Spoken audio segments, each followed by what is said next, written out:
Fala, gente boa de Deus, paz e saúde a todos vocês. Sejam todos bem-vindos ao meu canal. Eu sou Evandro Moretti para mais um vídeo coerente da fé cristã.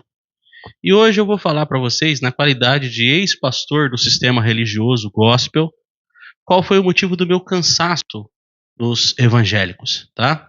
Já quero deixar bem claro que nem todo evangélico se comporta assim, tá? Então, que fique claro que eu não quero generalizar, mas por uma grande maioria agir dessa forma, se faz necessário falar, protestar a respeito desse comportamento.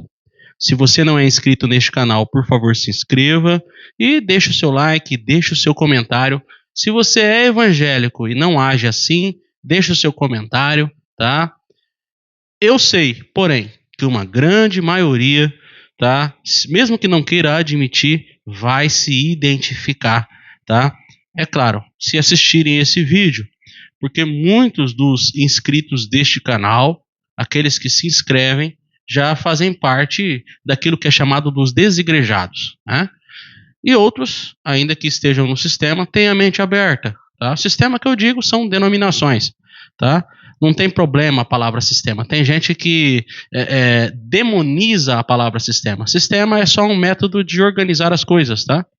Então você vai trabalhar na sua casa, fazer o serviço doméstico, você cria um sistema. Então não há problema em falar sistema. O problema é quando esse sistema é prejudicial às pessoas. Então, quando às vezes a gente fala de sistema, é um sistema que prejudica, tá? E a gente sabe que existem ainda denominações em que dá para a pessoa frequentar. É lógico, desde que leve o seu cérebro junto, tá? Que é possível congregar em algumas denominações. Porém, muitas são realmente muito nocivas, tá? Se a pessoa ficar ali, ela vai adoecer, tá? Qual é o motivo do meu cansaço com os evangélicos? Preconceito. Cara, eles cismaram que a pessoa que não é casada no papel está em pecado, está debaixo de maldição. Aí você vai falar para eles, o papel do cartório, tá, foi criado aqui no Brasil em 1890. Antes disso, ninguém casava no cartório. Não, mas a lei dos homens é a lei de Deus. Não, não é. Se os homens criarem uma lei que vá contra o amor ao próximo, então você não pode seguir. Então é necessário um pouquinho de bom senso, gente, tá? É lógico, se a pessoa prefere casar, não tem problema nenhum. Eu sou casado no papel, tá? Agora, falar que a pessoa que não é casada no papel não pode participar da ceia, tá em pecado, tá debaixo de maldição, vocês estão sendo maldosos, vocês são preconceituosos. Isso é cansativo, tá? Ódio. Tem muito ódio no meio evangélico. Se uma pessoa pensa diferente, ela é alvo desse ódio, tá? Em qualquer âmbito. Se um evangélico, por exemplo, eu já vi ódio entre evangélicos pentecostais e reformados, tá? Um odiando o outro. Um acredita que os dons do Espírito Santo ainda estão em pleno vigor. O outro acredita que já passaram. E se odiarem por isso, meu Deus do céu. Crente que se odeia por causa da questão da trindade. Um acredita na trindade, o outro não acredita na trindade. Se odiarem por isso, tá? Então, às vezes odeiam entre eles mesmos, né? Aqueles, por exemplo, que não se enquadram nas regras. A igreja tem uma regra, aí tem um irmãozinho, uma irmãzinha que, segundo eles, é rebelde, que não segue as regras daquela denominação. Já se torna alvo do ódio dessas pessoas. Se fosse possível, bateria nele. Se fosse possível, prenderia. Se fosse possível, até mataria. Tá? Isso em nome de Deus. Então existe sim muito ódio no meio evangélico. Tá? Separatismo. Tem muito separatismo. Tá? Tem uns que se acham salvos em detrimento de outros que não são. Então tem gente no meio evangélico que acha que é a última bolacha do pacote. Jesus só vai salvar eles. Os outros Jesus não vai salvar. Tá? Esse separatismo às vezes é muito explícito. Você consegue enxergar nas palavras, nas ações, nas atitudes. Tem crente que não cumprimenta o outro só porque é de outra denominação. É um separatismo incrível. E até às vezes até dentro das próprias denominações. Tá? São separatistas. E esse separatismo é nocivo. A pessoa sensível, ela percebe isso e se machuca. E aqueles que são mais voláteis, eles acabam se tornando também preconceituosos, acabam se tornando também separatistas. Tá? Jesus não veio trazer isso. Jesus não quer isso. Tá? O evangélico precisa entender, tá, que como religião, ele está abaixo de zero. Como religião, o evangélico deve muito à sociedade, tá? Ah, mas os evangélicos muitas vezes fazem um trabalho para a sociedade. Concordo que sim, em muitos aspectos. Mas a pessoa sai do ambiente mundano, como eles dizem, se torna um evangélico e aí acaba aderindo a esse monte de coisa que... E aí o que acontece? A pessoa lá no mundo às vezes tinha 1 ou 2 defeitos, vem para o sistema evangélico e agora acaba com 15 defeitos. Ok? Então, é sobre isso. Superficialidade, são muito superficiais, são muito rasos. Né? Você vai falar, por exemplo, que Jesus não criou esse modelo, essa metodologia de cristianismo, de hierarquias, de templos luxuosos, que isso começou com Constantino, quando Constantino, imperador romano, uniu-se a bispos que também já estavam corrompidos, e daí se formou o que o cristianismo é hoje. Você vai falar sobre isso com base na história, eles não admitem.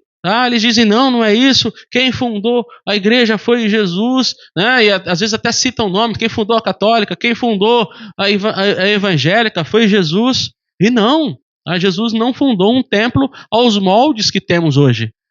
Tá? Então, vamos parar com isso. É superficialidade. Tá? Superficialidade no trato com as pessoas. Basta ver como eles tratam as pessoas gays, por exemplo. Gente, cada caso é um caso. Mas aí o que eles fazem? Eles chamam, ou falam, ou pregam, ou ensinam que todo gay é promíscuo. Eles não conseguem separar um caso do outro. Obviamente tem gay que é promíscuo, assim como tem héteros que também são.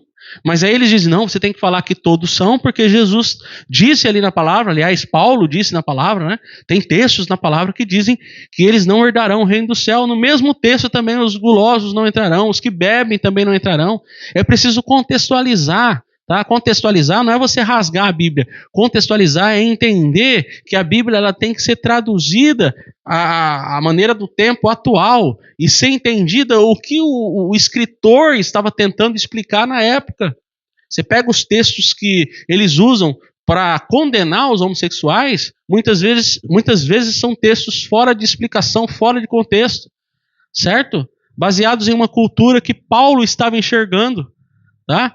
Então cada caso é um caso, você não pode pegar todos os gays e jogar no mesmo caldeirão e falar que eles vão para o inferno. Mas são superficiais nisso, ok? Manipulação, muita manipulação. O líder não quer, se possível, ele pegaria, por exemplo, o título de eleitor do membro, tá? Dos fiéis. Se fosse possível, ele controlaria o que o fiel assiste em casa.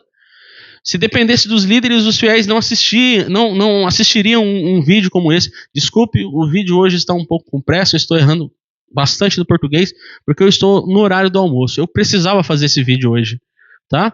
Então, você percebe essa manipulação.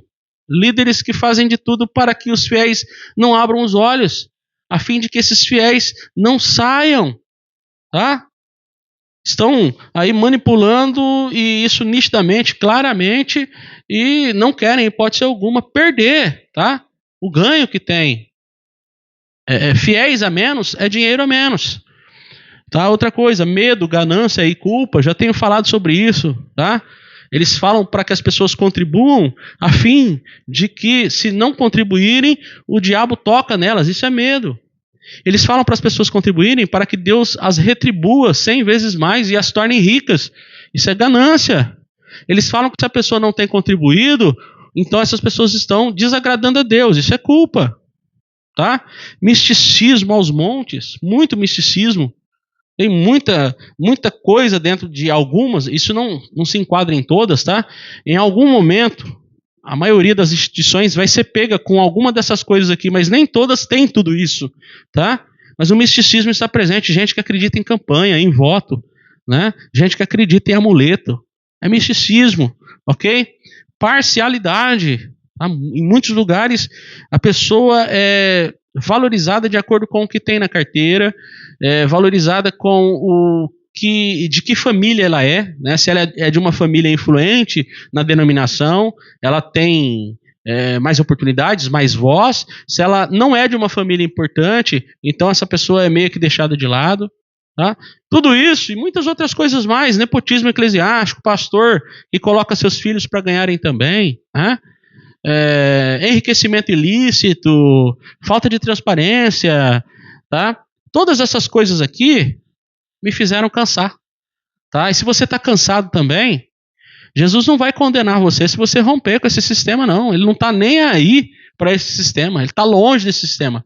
Tem gente boa de Deus em todo lugar, mas as pessoas não dependem disso para se conectarem com Deus, tá? Quem nos dá essa liberdade, tá? Quem nos deu essa condição de termos acesso a Deus foi Cristo e não o sistema religioso. Então tá aí o motivo que eu me cansei dos evangélicos. E você, pode dizer que isso é verdade ou vai dizer que o que eu falei agora é uma mentira? Um grande abraço a todos vocês.